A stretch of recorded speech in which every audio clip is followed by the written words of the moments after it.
It's been 20 years since Hurricane Katrina redefined the American Gulf Coast. We all remember the images of the Superdome and the rooftops. But in 2026, the real story isn't just about a storm. It's about a city that was forced to reinvent itself. First, the facts. Katrina didn't just hit New Orleans. It made 3 landfalls starting in Florida before slamming into Louisiana and Mississippi as a Category 3. It caused over $125 billion in damage. But here's the thing. It wasn't just a natural disaster. It was an engineering one.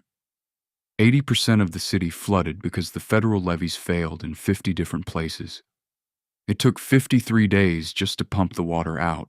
So, how is New Orleans doing today, 2 decades later? The economy. It's a tourism powerhouse again, seeing nearly 20 million visitors a year. The population? It's smaller. The city's population is still roughly 20% lower than it was before the storm. The education. It's the only city in the U.S. with an all-charter school system.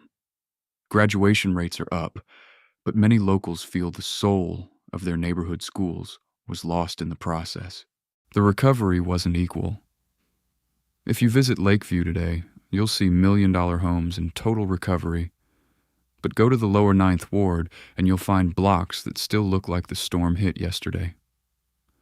Higher property values in wealthy areas meant more insurance money to rebuild, while lower-income residents, mostly black families, were often left behind. Is it safe now?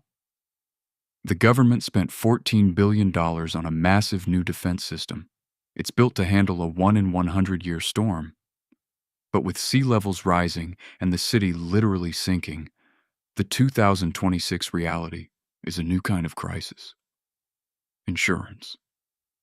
Premiums have skyrocketed, making it harder to live here than ever before. Katrina didn't kill New Orleans, but it changed its DNA. The culture is as loud as ever, but the people who make that culture are being priced out. What do you think? Is New Orleans a model for climate resilience or a warning for the rest of us? Let me know in the comments.